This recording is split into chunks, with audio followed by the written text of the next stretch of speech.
මේ තියෙන charging scale එකක් අපි හදන්නේ R14 කියන refrigerant එක වෙන මේ unit එකට charge කරා. මේ විදිහට තමයි arrangement එක තියෙන්නේ.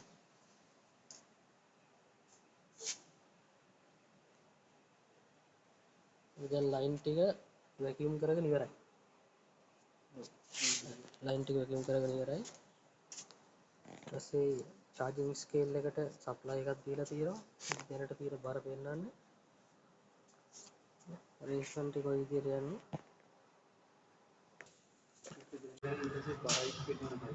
එතන තියෙනවා අදාළ refrigerant එක සහ අදාළ refrigerant එකට අදාළව මේකට charge කරන්න ඕනේ gram ගාන. එතන 950ක් කියලා තමයි පෙන්නන්නේ. අපි 950 මේකට දැන් දාගමු. එතන තියෙනවා gas charging recover කියලා කොටස් දෙකක් අපි හදන්නේ charge කරන්න. පොඩ බලා ගන්න ඕනේ. ඊට පස්සේ අපි කිලෝ ගානට පළවෙනි බිංදුව දෙක අයින් කරන්න වෙනවා. බිංදුව දෙක අයින් කරා ග්‍රෑම් 950ක් අපිට තියෙන්නේ. දශම ස්ථානයක් තියලා 950 නේ. එකපාරට. හරි එහෙනම් 950 අපි දෙමු මේ විදියට.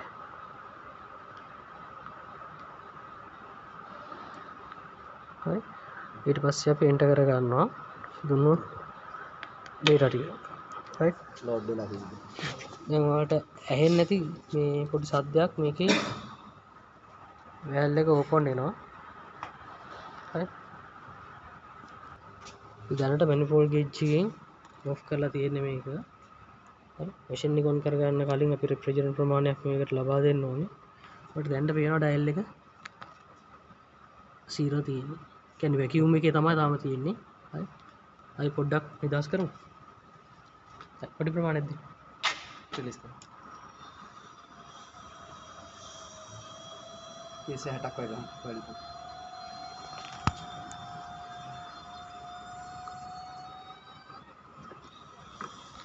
හරි මේකේ මෙහෙම දෙයක් තියෙනවා දැන් අපිට පුළුවන් මේක මෙහෙමම නිදාස් කරන්න. මොකද අපි දන්නවා දැන් ඩෑම් ගාන හරියටම වදිනවා කියලා.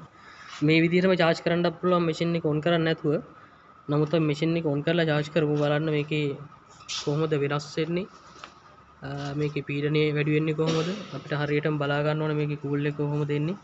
ඒ විස්තරات බලන්න ඕනේ හින්දා machine එක on කරලම මේ refrigerant එක හරි දැනට අපි PSI 50 60කට වගේ කිට් වෙන්නේ 60ක් වගේ ගහලා තියෙනවානේ PSI 70කට කිට් වෙන්න අපි charge කරලා තියෙනවා දැනට charge වෙලා තියෙනවා ග්‍රෑම් 140ක් හරි අපි අවසාන result එකත් බලමු දැනට අපි මේකේ තියෙන refrigerant ප්‍රමාණය දන්න හින්දා කොච්චර ග්‍රෑම් ගානක්ද කියලා මේ පද්ධතිය on කරන්නේ නැතුව අපිට බය නැතුව මේ refrigerant ප්‍රමාණය release කරන්න පුළුවන් පද්ධතියට ඊට පස්සේ machine එක on කරයි කියලා ප්‍රශ්නකුත් නැහැ හැබැයි නමුත් අපි ප්‍රැක්ටිකල් එක කරන්න යන්නේ refrigerant දෙන ගමන් හරි අපි කොටසක් refrigerant charge කරලා ඊට පස්සේ machine එක on කරලා ඔව් machine එක වැඩ කරන ගමන් තමයි මේ refrigerant දෙන්න යන්නේ ඒ වගේම දැන් අපි මේක බරට charge කරනවා ඊට පස්සේ අපි manifold gauge එකකින් pressure එකට charge කරනවා ඒ වගේම අපි clip on එකක් දාගන්න තියෙනවා නැත්නම් clamp meter එකක් ampere එක බලා ගන්න ධාරාවත් එක්කත් අපි බලලා මේ තුනම මිශ්‍ර කරන ගමන් තමයි මේක charge කරන්න යන්නේ මේ ප්‍රැක්ටිකල් එක කරන්නේ මේ විදිහට. පොඩි ප්‍රමාණයක වෙනසක් වෙලා තියෙනවා. හරි නමුත් අපි ගමු. මොනවද?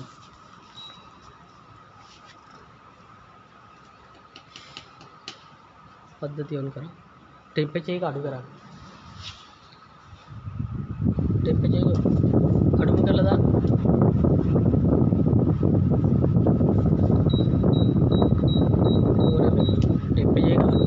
බලාපොරොත්තු වෙන්නේ අවුට්ඩෝර් යුනිට් එක ඉක්මනට අල්ලනවා.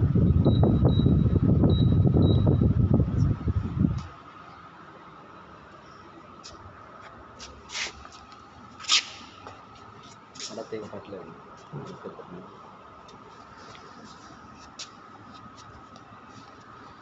පොඩි වෙනස් තංගනවා. මේක දැම්ම ගහලා හරියනවා. බලන්නේ තාම අල්ලලා නැහැ අවුට් එක. අවුට් එක අල්ලනවත් එක්කම තමයි manifold gauge එකේ මදිපාඩුව ගහ ගන්නවා. ඒක manifold gauge එකෙන් කරගන්නේ පීඩනය කියන සාධකේ. ඒක අපි දන්නවා 410 වල සාමාන්‍ය සක්ෂන් ප්‍රෙෂර් එක 110ත් 120යි අතර ESI වලින් ගත්තොත්. එතකොට ඒක කැලිබ්‍රේට් කරගන්න මැනිෆෝල්ඩ් ගේජ් එකෙන්. ඒ වගේ යුනිට් එකේ නේම් ප්ලේට් එකෙන් බලන්න පුළුවන් ධාරාව කියන සාධකය. ඒක ගහලා තිනවා නේම් ප්ලේට් එකේ. එතකොට ඒකත් එක්ක කම්පෙයාර් කරනවා ප්ලෑන් මීටර්.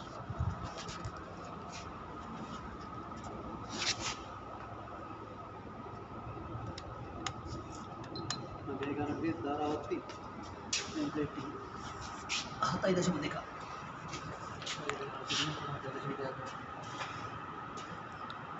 මේකේ ධාරාව 7.2ක් ගන්න.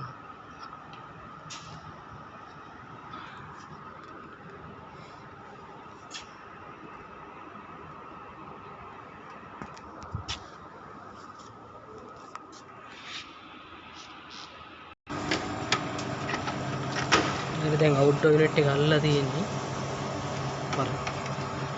අවුට්ඩෝර් යුනිට් එක අල්ලලා තියෙන්නේ. ඉතින් ගෑස් charge කරනවා. ඉතින් බලා ගන්න පුළුවන් ඔයාලට බර. අපි ඔටෝමැටික් මේ හිමීට වදින්න දෙමු. ඉතින් පොඩි ප්‍රමාණයක් කරලා තියෙනවා.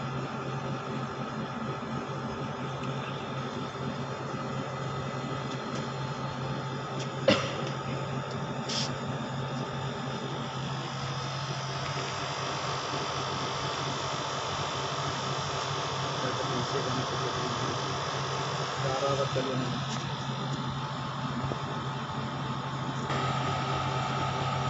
ඇම්පියර් එක දැනට 4.7ක් වගේ පෙන්නනවා.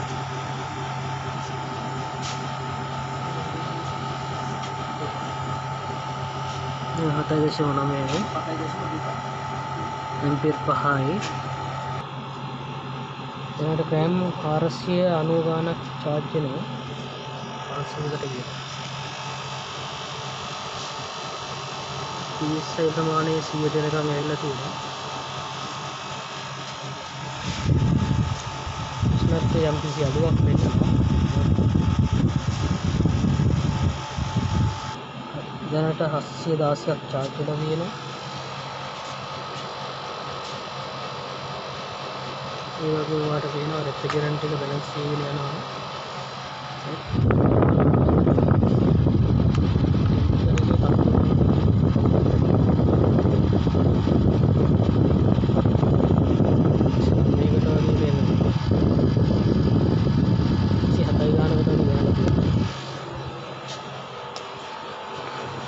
අවුට්ඩෝර් යුනිට් එකේ ඉන් අවුට් ටෙම්පරේචර් එක බැලුවොත් මෙතන පෙන්නනවා ඉන් එක 33යි ගානක්. හරියටම 33යි. මේ වගේ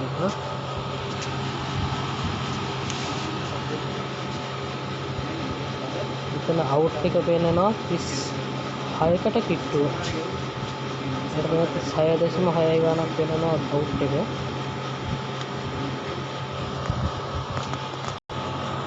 මේ වගේම දැන් ඇම්පියර් එකේ තත්ත්වය බලන්න.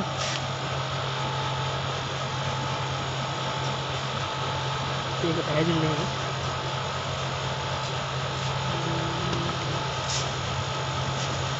ඇම්පියර් එක 5.6ක් වගේ පෙන්නනවා. 5.6ක් වගේ ඇම්පියර් එක පෙන්නනවා. ඇම්පියර් එකෙත් වෙනසක් වෙලා තියෙනවා.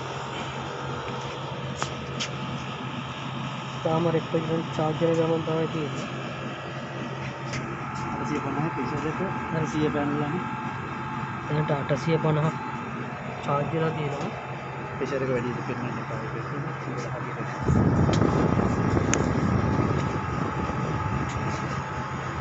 ටෙම්පරේචර් එක 28කට වගේ 25කට වගේ යනවනේ. 28යි 29යි වගේ තියෙනවා.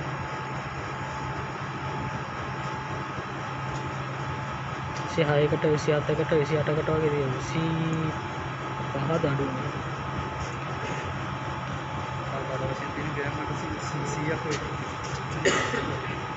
ඇවරේජ් 25යි 9කට වගේ ගිහිල්ලා තියෙනවා.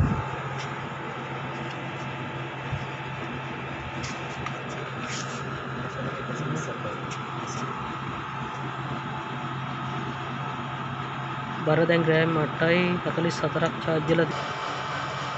පීඩනය 130කට වගේ කිට්ටේ නැවිලා තියෙනවා.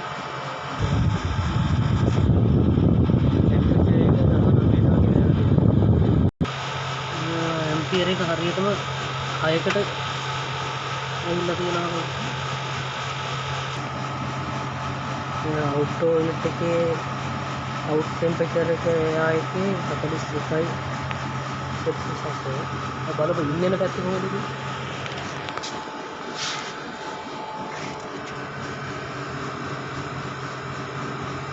35.5ක් වගේ තියෙනවා.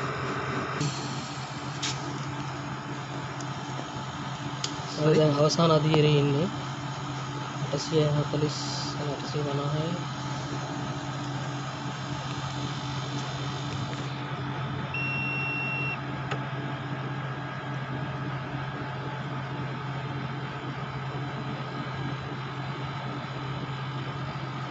ඔක්කොම වෙනස් වුණා. ඕන මේ ගාන ෆිනන්සින් එකට. හරි. දැන් මේ වෙන්නන්නේ මේ සිලින්ඩරේ තියෙන කිලෝ ප්‍රමාණය. දැන් 950 මෙහා කට් ඔෆ් වුණා. වලට ඇහෙන්නේ නැති බීප් කරන සද්දයක්. ඒ නොයිස් එකේ එන්නේ අදාළ කිලෝ ප්‍රමාණය නැත්නම් ග්‍රෑම් ප්‍රමාණය වෙදුනයින් පස්සේ මෙහා සොලනොයිඩ් ඩයල් එක ඕෆ් කර ගන්නවා. ඉතින් ඒක අපිට සවුන්ඩ් එකක් එක්කම කියන්නේ පොඩි බීප් එකක් එක්කම අපිට දෙනවා. මෙයා දැන් ඕෆ් වෙලා තියෙන්නේ කියලා පෙන්වන්න. රයිට්. ඉතින් ඔන්න ඔය විදිහට තමයි charging scale එක පාවිච්චි කරලා අපි යුනිට් එකට gas charge කරගත්තේ. රයිට්. දැන් සැලකිය යුතු ප්‍රමාණයකට window unit එකේ temperature එක පෙන්නනවා. 15 average 16කට වගේ යනවා. ampere එකක් පොඩ්ඩක් බලමු. ampere එක කිය. ampere එක 6.4කට වගේ පෙන්නනවා. ඒ කියන්නේ charging එක සාර්ථකයි. ඉතින් මේ වගේ උපකරණයක් බව ඉතින් gas charge කරනවා කියන්නේ ඔයගොල්ලන්ටත් නිවැරදිව රෙෆ්‍රිජරන්ට් එක charge කරගන්න පුළුවන් අවශ්‍ය ප්‍රමාණයට. මේකට මේ climate එකේ කිසිම ප්‍රශ්නයක් නැහැ. climate එකේ බලපෑමක් නැහැ. හේතුව අපි බරට charge කරන්නේ. මේකේ තියෙන වාසිය ඒකයි. ඔයාලට ඕනම තැනක ඉඳලා මේ උපකරණය භාවිතයෙන් gas charge කරන්න පුළුවන්.